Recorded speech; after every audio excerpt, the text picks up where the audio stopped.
ouvindo e praticando a palavra de Deus. Autor, Richard de Guerra. Uma publicação da Igreja Batista da Lagoinha. Primeira edição, fevereiro de 2013. Introdução. Nem só de conflitos filosóficos científicos vivem os desafios das pessoas. Antes e depois, e muitas vezes durante, nas situações da vida, todos nós somos bombardeados com todo tipo de estímulo para dar as costas para Jesus. São as festas, as amizades do mundo, as drogas, o sexo, a violência, a farra, o afastamento e o envergonhamento das coisas de Deus. Muitos jovens se afastam da Igreja de Jesus não por influência do pensamento cartesiano ou do discurso de Sartre, mas por causa das aventuras do mundo que estão na periferia das aulas, dentro dos diretórios acadêmicos, das calouradas e dos bares às portas da faculdade. Muitos homens e mulheres fazem o mesmo por causa do excesso de trabalho, casamento e criação de filhos. Como vencer tudo isso? Como ser o exemplo e testemunho de Jesus? Ninguém, sendo tentado, diga, de Deus sou tentado, porque Deus não pode ser tentado pelo mal, e a ninguém tenta. Mas cada um é tentado quando atraído e engodado pela sua própria concupiscência. Depois, havendo a concupiscência concebido, dá à luz o pecado, e o pecado, sendo consumado, gera a morte. Tiago, capítulo 1, versos 13 a 15. Exposição do texto. A tentação não vem de Deus. Ela surge quando nos afastamos dele. Nós buscamos sarna para nos coçarmos. Nossa natureza decaída é herdada desde o Éden. Nossa curiosidade, o desejo da transgressão, o desejo de sermos donos do nosso próprio destino. Porque assim como a morte veio por um homem, também a ressurreição dos mortos veio por um homem. Porque assim como todos morrem em Adão, assim também todos serão vivificados em Cristo. 1 Coríntios capítulo 15, versos 21 e 22. Esse desejo de seguir nosso próprio rumo e sermos nosso próprio Deus, herdado de Adão, nos levará à morte, como diz o próprio texto. Nosso desafio, portanto, é deixar Cristo entrar em nosso coração, nos livrando assim da morte eterna, e testemunhar dele. Se você não atentar logo para o mal que está desenvolvendo em sua própria vida, acabará construindo um caminho terrível que o levará primeiro ao pecado e do pecado para a morte eterna. Busque enquanto é tempo, Senhor, e se afaste das tentações do mundo. Proposição. Não devemos brincar com as tentações, isto é, brincar com a morte. Reflexão. Que tipo de tentação você tem vivido em sua jornada? Como você tem lidado com cada uma delas? Você entende que fugir delas é uma forte forma de testemunhar de Cristo?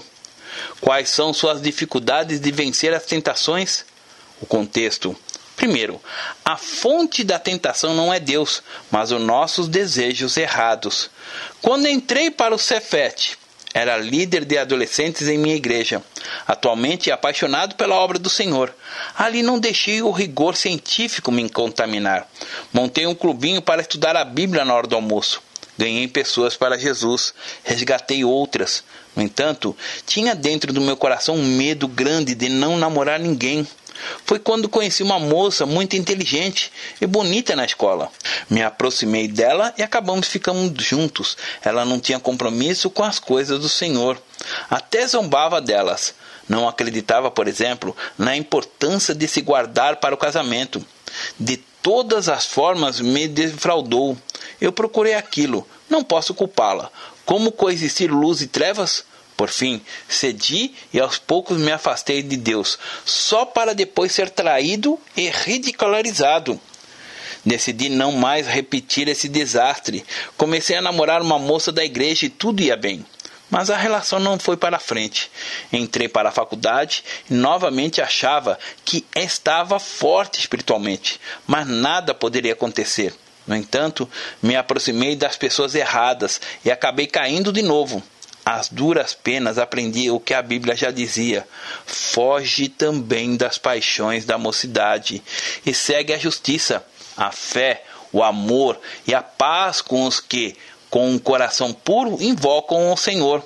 2 Timóteo, capítulo 2, verso 22. Quando a Bíblia fala de Satanás e dos preços, ela nos desafia a enfrentá-los. Porém, com tentação é diferente. Ela vem de forma sutil e nos alcança. Não temos como subjugá-la. Por isso, o ideal é que evitemos, corramos dela. Sempre seremos derrotados se andarmos perto da tentação. É como andar à beira do abismo, brincar na corda bamba. Certamente iremos cair. Quando voltei ao caminhos do Senhor, nos últimos períodos do curso, tive muitos desafios. Cura da alma, resgate da autoestima, da confiança, sequelas de uma vida que brincou com as tentações. Para a honra e glória de Jesus sobrevivi. Achei a pessoa certa e hoje sou feliz, mas jamais vou achar que estou preparado para encarar tentações. Ninguém está. 2. A tentação leva ao pecado e o pecado à morte. Quantos jovens temos visto morrer nos guetos do crack, nas vielas da cocaína? Quantos em acidentes de carro por estarem bêbados ou agindo imprudentemente? Quantos por terem contraído doenças sexualmente transmissíveis? Muitos deles jovens instruídos, quase formados, com a vida toda pela frente. Quantos envolvidos em atos de vandalismo e violência a mendigos? Situações como estas acontecem o tempo todo. Certamente você tem uma história de alguém da faculdade ou da família que seja semelhante a estas. A morte é a notícia da página policial do jornal, do boletim da faculdade, do noticiário local e nacional. Mas o que veio antes da tragédia? Em casos como os citados anteriormente, é sempre o pecado, a vida dissoluta, sempre com pessoas que cederão a tentações desse mundo. Previna-se na raiz, fugindo da tentação, e não seja parte desta triste estatística. A aplicação. Evite festas e farras incompatíveis com o Filho de Deus. Fuja das falsas amizades e dos relacionamentos amorosos com pessoas que não têm o mesmo compromisso com Deus com você. Busque ocupar sua mente com as coisas que realmente valem a pena e se dedique ao que agrada ao Senhor. Fuja das tentações. Nunca ache que você está forte ou santo demais e, portanto, invulnerável a elas. Isso é o perigoso engano. Nunca termina bem. Aprendendo a ouvir. A diferença entre escutar e ouvir. Até no dicionário ela existe. No Silveira Bueno, por exemplo, um dos verbetes para ouvir diz que é atentar para algo que se escuta. Portanto, aqueles que ouvem, escuta com atenção. Muitas vezes escutamos algo e não entendemos bem ou damos pouca atenção, mas quando ouvimos, todas as nossas atenções estão voltadas para o emissor da fala. Nesse caso, a chance de entender é muito maior. Muitas vezes somos levados a crer que somos donos da razão, que o nosso pensamento é o melhor e na soberba nos tornamos surdos para os outros e para Deus. Puxa, para Deus! Foi Ele que nos deu o dom de entender as coisas. Foi Ele que nos capacitou a chegarmos onde chegamos. E mesmo assim optamos em privá-lo dessa habilidade inata, porque simplesmente não queremos ouvir o que Ele tem a dizer. Meus amados irmãos, não se deixe enganar.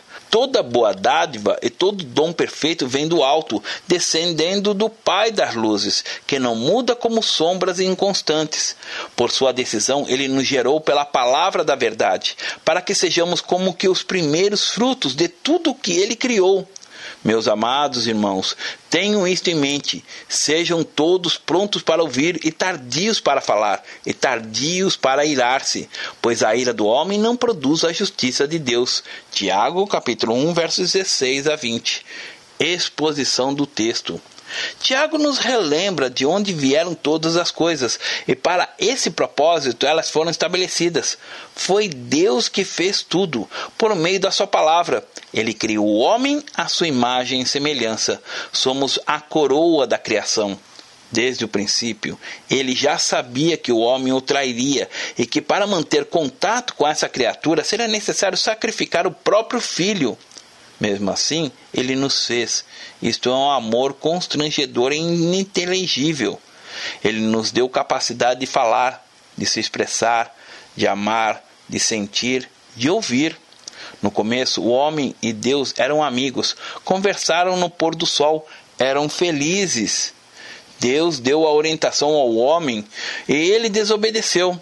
Não deu ouvidos às orientações de Deus. Optou por seguir os conselhos de Satanás e com isso caiu. E ao homem declarou: visto que você deu ouvidos à sua mulher e comeu do fruto da árvore do qual eu lhe ordenara que não comesse, maldita é a terra por sua causa. Com sofrimento você se alimentará dela todos os dias da sua vida. Ela lhe dará espinhos e ervas daninhas, e você terá que alimentar-se das plantas do campo. Com o suor do seu rosto você comerá o seu pão, até que volte à terra, visto que dela foi tirado, porque você é pó e ao pó voltará. Gênesis capítulo 3, versos 17 a 19. É incrível como que ainda hoje a história se repete. O homem continua seguindo a voz do mundo, do próprio coração ou de Satanás, em detrimento à voz de Deus. Então, faz o que não deve, fala o que não deveria, se ira com as pessoas, faz coisas que depois certamente se arrependerá, colherá o mal que plantou. O desafio que se coloca para nós é: vamos restabelecer a relação com Deus do Éden? Vamos ouvi-lo?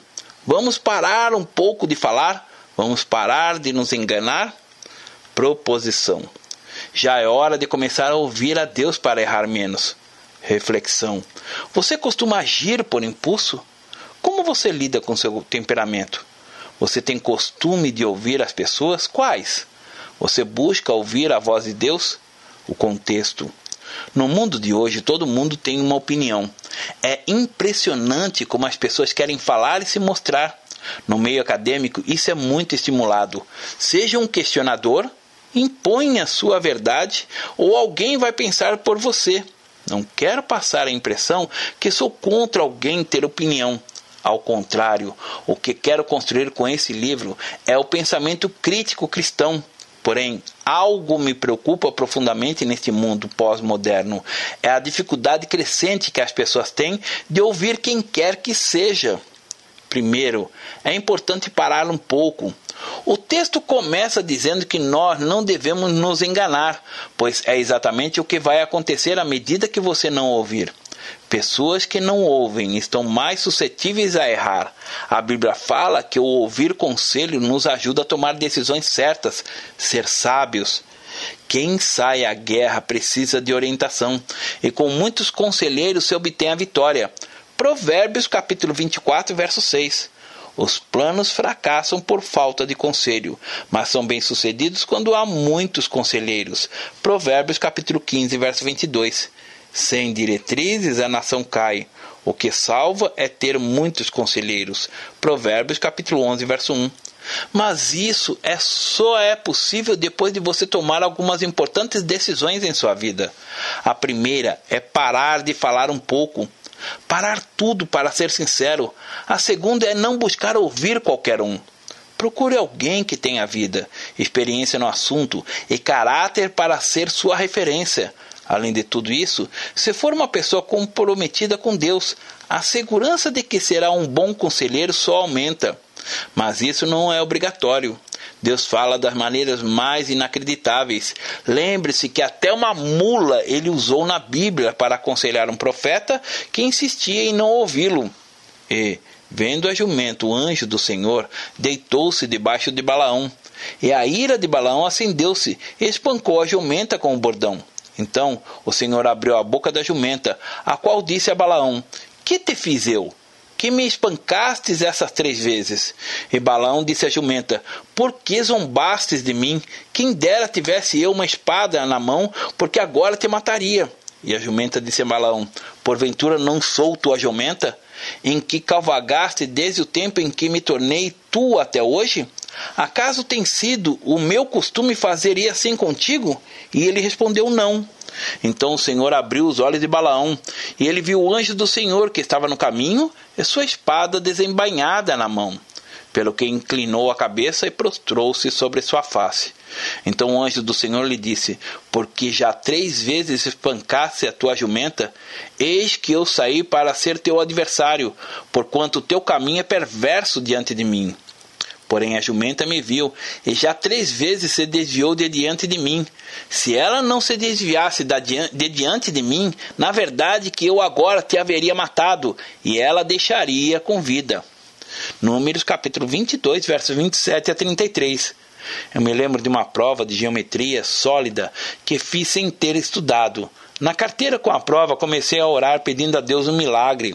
Imediatamente ouvi meu colega de trás, que não era cristão, dizendo para mim em tom sarcástico: se não estudar, Deus não vai ajudar. Aquilo foi como uma espada atravessando o meu coração. Deus usou uma pessoa que não tinha compromisso com Ele para me ensinar algo fundamental. Deus faz milagre, mas não a prova mágica. Deus pode trazer à memória o conhecimento, mas não vai colocar algo lá gratuitamente. Isso me faria não estudar mais, me tornando preguiçoso e descompromissado. Algo que não o agradaria. Óbvio que tirei 0. Tomei vergonha na cara e fui estudar, mas poderia simplesmente me ofender com a fala do meu colega e fechar o coração, não vendo que era na verdade a voz de Deus usando quem Ele quer para orientar seus filhos. 2. Consequências para quem não ouve. O texto mostra de forma contundente qual o final de quem não ouve e só quer falar. Buscamos a nossa própria justiça, perdemos o controle de nossas ações, fazemos da forma errada, magoamos pessoas, perdemos ótimas oportunidades de ficarmos calados, perdemos oportunidades propriamente ditas de bolsas, pesquisas, empregos, amigos, professores, família. É muito ruim perceber que a fala nunca se apaga. Ela continua reverberando e sempre volta contra nós ou a favor de nós. São sementes que jogamos no coração dos outros. Da mesma maneira, quando ouvimos o conselho de Deus, nos poupamos de vários transtornos. Logo que formei no Cefet, queria muito fazer teologia. Cheguei a participar de uma prova de seleção e até fiquei em 2º lugar. Levei o resultado para meu pai e meu pastor. Eles estavam juntos. Meu pai sabiamente me aconselhou a fazer primeiramente o curso superior de Química e depois me dedicar à teologia. Meu pastor acompanhou a sugestão do meu pai.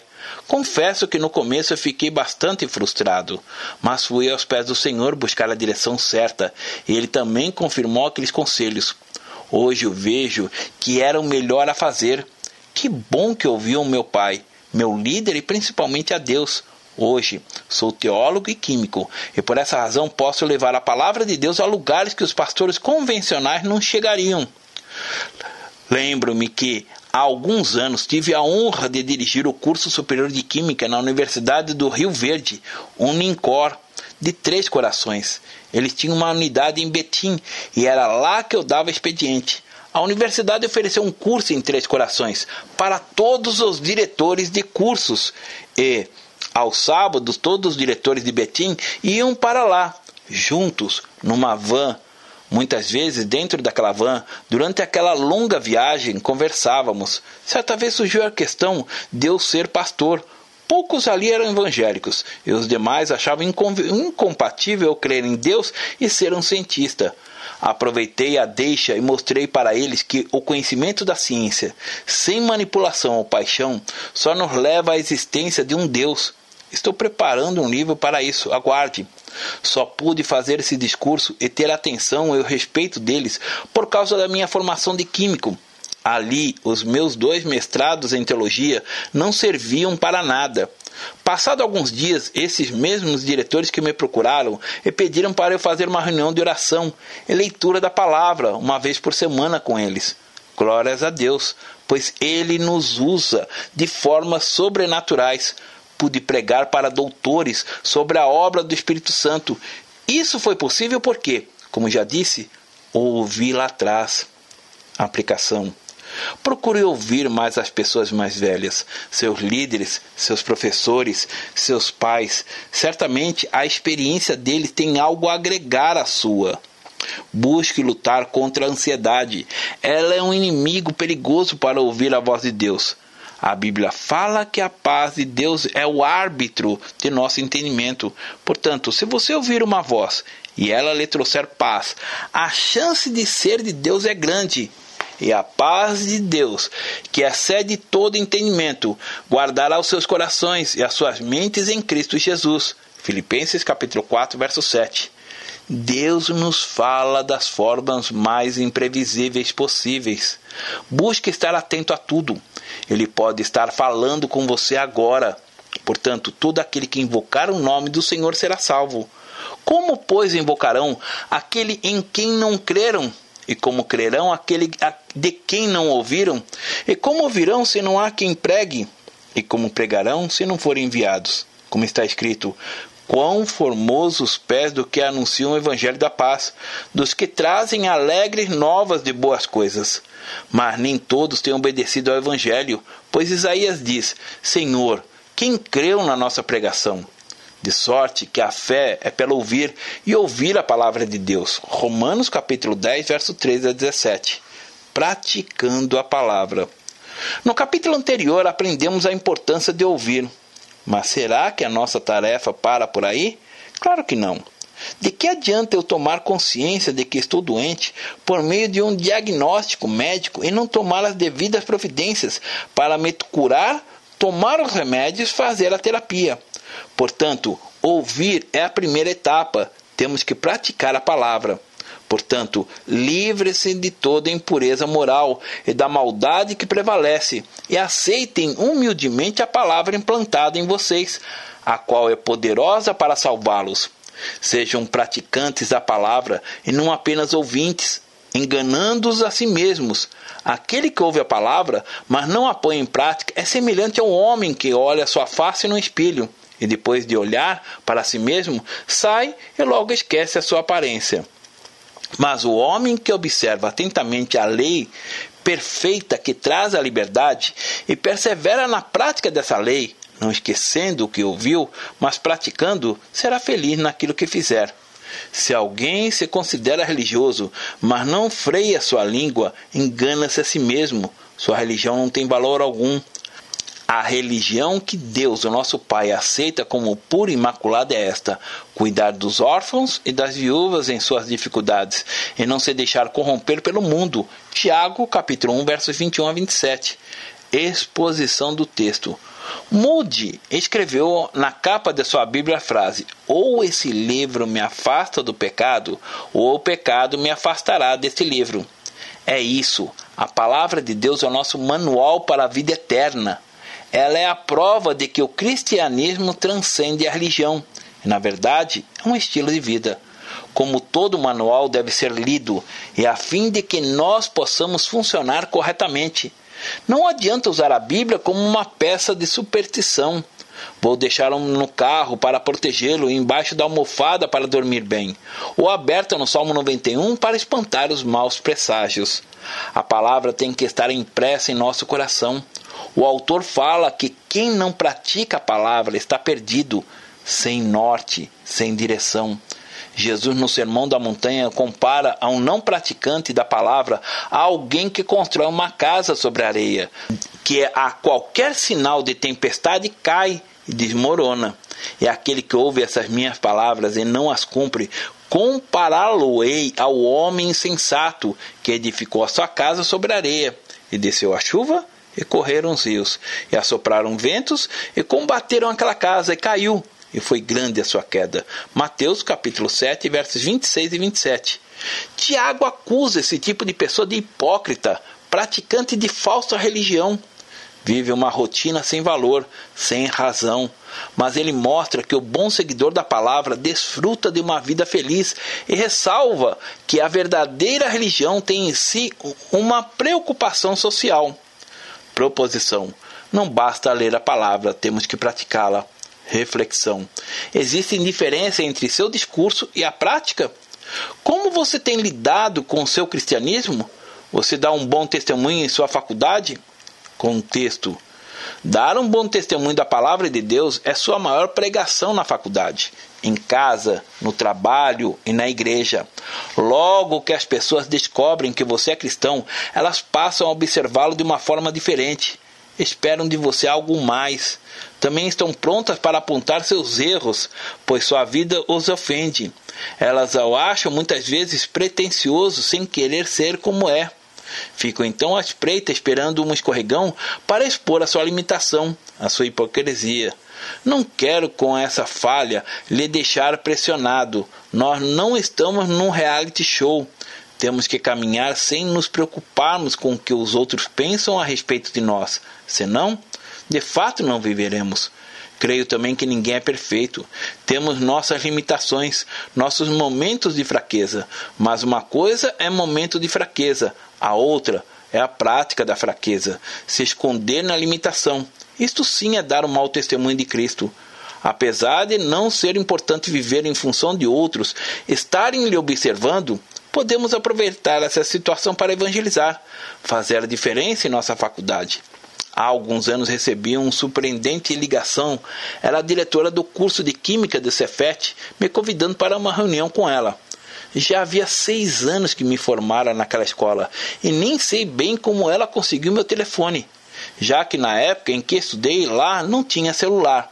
Acho que nem existia no Brasil. Ao chegar à sala dela, ela me convidou para integrar o quadro de professores da escola. Disse que sabia que eu era professor desde os tempos do ensino técnico e que me formara em licenciatura em Química. Fiquei lisonjeado com o convite. Educadamente declinei do mesmo, já que não tinha disponibilidade e era só uma substituição sem garantias. Mas algo me intrigou e a questionei. Não tenho mestrado ou doutorado, só experiência em sala. Existem vários professores mais capacitados, com mais títulos e experiências. Doido para uma oportunidade aqui. Você teve um trabalhão para me achar. Por que eu? A resposta não poderia ser mais perturbadora. Eu sei que tem, mas hoje não estou procurando essas coisas. Quero alguém de confiança, caráter e profissionalismo. E isso você tem. Ela não me via há 6 anos, mas me observou por 3 que estudei ali, sem eu saber. A minha postura marcou a vida dela. Saí de lá tremendo diante do tamanho da responsabilidade e de como um bom testemunho impacta a vida das pessoas. Sabia que tive meus percalços e erros, mas as virtudes se sobressaíram graças unicamente a Deus. Não contei essa história para me autoelogiar, mas para mostrar a você como sua vida pode marcar a vida do seu professor, colega de sala, seus amigos e sua família. Basta praticar a palavra de Deus. Em outra situação, participei da organização de um acampamento de mocidade, em que mais de 1000 jovens estavam presentes. Uma mãe desesperada enganou o filho e fez a inscrição dele dizendo para ele que se tratava de um acampamento de carnaval mundano. Quando ele percebeu que era um retiro espiritual de evangélicos, surtou e queria de todo jeito que eu levasse de volta para Belo Horizonte. Como era sexta-feira à noite, após alguns trabalhos, os organizadores o convenceram a dormir lá e voltar só no outro dia. No dia seguinte, um pastor foi acionado para convencê-lo a ficar. Foram 2 horas de conversa em que ele estava resolvido a sair dali. Outro pastor então foi acionado para uma segunda tentativa. Esse segundo pastor me pediu para participar da conversa. Durante o papo, o rapaz zombava do pastor e da igreja e dizia que queria ir embora dali o quanto antes. Foram mais 2 horas de conselha inútil. O pastor então se levantou da mesa e me disse: agora ele é todo seu, e foi embora. O rapaz então olhou para mim com um olhar orgulhoso de quem havia desbancado 2 pastores e disse: e você? O que tem a dizer para eu ficar aqui? Eu disse: nada. Monta sua mala. Eu estou de carro e faço questão de deixá-lo na porta da casa da sua mãe. Ele tomou um susto, mas prontamente se levantou e foi pegar sua mala. Pedi para que o liderado meu ir comigo na frente e ele atrás. Não queria voltar sozinho. O caminho era longo. Ignorei o rapaz toda a ida. Conversei somente com o meu liderado. Quando estávamos chegando em Belo Horizonte, o rapaz se manifestou pela primeira vez. Pastor, posso lhe pedir uma coisa? Eu disse: o quê? A gente pode voltar para o acampamento? Eu dei uma freada no carro. Ele quase foi à frente, mas prontamente peguei o primeiro retorno e voltamos. No caminho perguntei a ele o que tinha o convencido de retornar, e para minha surpresa ele disse: fiquei observando a conversa entre você e seu amigo, e percebi que em mais de 1 hora vocês não falaram um palavrão sequer. Eu nunca tinha visto isso. Quero voltar para ver se todos agem assim. Voltou e recebeu Jesus no acampamento. É incrível como um testemunho fala mais forte ao coração do homem do que apenas um discurso retórico. A aplicação.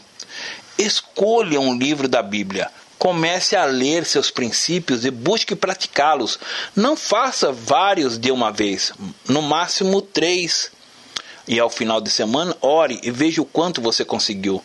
A partir daí, selecione novos desafios da palavra e pratique-os sem abandonar os anteriores. Esse conselho não está trazendo nada de novo. Foi a palavra que Deus deu para Josué no início de seu ministério como líder do povo de Israel. Moisés, meu servo, é morto. Levanta-te, pois, agora, passa esse Jordão, tu e todo este povo, a terra que eu dou aos filhos de Israel. Todo lugar que pisar a planta dos vossos pés, vou-lo tenho dado, como eu disse a Moisés, desde o deserto e do Líbano, até o grande rio, o rio Eufrates, toda a terra dos heteus, e até o grande mar para o poente do sol, será o vosso termo. Ninguém te poderá resistir todos os dias da tua vida. Como fui com Moisés, assim serei contigo. Não te deixarei, nem te desampararei. Esforça-te e tem bom ânimo, porque tu farás a este povo herdar a terra que jurei aos seus pais e lhe daria. Então somente esforça-te e tem muito bom ânimo, para teres o cuidado de fazer conforme a lei que meu servo Moisés te ordenou. Dela não te desvies, nem para a direita, nem para a esquerda, para que prudentemente te conduzas por onde quer que andares. Não se aparte da sua boca o livro desta lei, antes medita nele dia e noite, para que tenhas cuidado de fazer conforme a tudo quanto nele está escrito, porque então farás prosperar o teu caminho e será bem-sucedido. Não te mandei eu? Esforça-te e tem bom ânimo. Não temas, nem te espantes, porque o Senhor teu Deus é contigo, por onde quer que andares. Josué, capítulo 1, versos 2 a 9. O autor, Richard Guerra, é formado como técnico em Química Industrial pelo Cefet, Minas Gerais, e licenciatura em Química da UFMG. Possui pós-graduação em Estudos Pastorais e mestrado em Teologia de Ação Pastoral na América Latina, pela FAT-BH. É professor do Centro de Treinamento Ministerial Diante do Trono e Seminário Teológico Carisma. É pai de Daniel Guerra e casado com Priscila Guerra e pastor dos jovens da Igreja Batista da Lagoinha. Jesus te ama e quer você. Primeiro passo, Deus o ama e tem um plano maravilhoso para a sua vida, porque Deus amou o mundo de tal maneira que deu seu Filho unigênito para todo aquele que nele crê não pereça, mas tenha vida eterna. João capítulo 3, verso 16. Segundo passo, o homem é pecador e está separado de Deus, pois todos pecaram e carecem da glória de Deus. Romanos capítulo 3, verso 23, parte B. Terceiro passo, Jesus é a resposta de Deus para o conflito do homem. Respondeu-lhe Jesus, eu sou o caminho e a verdade e a vida. Ninguém vem ao Pai senão por mim. João capítulo 14, verso 6. Quarto passo, é preciso receber a Jesus em nosso coração, mas a todos quanto receberam, deu-lhes o poder de serem feitos filhos de Deus, a saber, aos que crerem em seu nome. João capítulo 1, verso 12, parte A. Se com tua boca confessares Jesus como Senhor e, em teu coração, credes que Deus o ressuscitou dentre os mortos, será salvo. Porque com o coração se crê para a justiça, e com a boca se confessa a respeito da salvação. Romanos capítulo 10, verso 9 e 10. Quinto passo. Você gostaria de receber a Cristo em seu coração? Faça essa oração de decisão em voz alta. Senhor Jesus, eu preciso de Ti. Confesso-te o meu pecado de estar longe dos Teus caminhos. Abra a porta do meu coração e te recebo como meu único Salvador e Senhor. Te agradeço porque me aceita assim como eu sou e perdoa o meu pecado. Eu desejo estar sempre dentro dos teus planos para a minha vida. Amém? Sexto passo, procure uma igreja evangélica próxima à sua casa.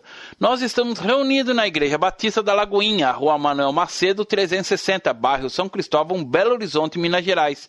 Nossa igreja está pronta para lhe acompanhar nesse momento tão importante da sua vida. Nossos principais cultos são realizados aos domingos. Ficaremos felizes com sua visita. Uma publicação da Igreja Batista da Lagoinha, Gerência de Comunicação, www.lagoinha.com.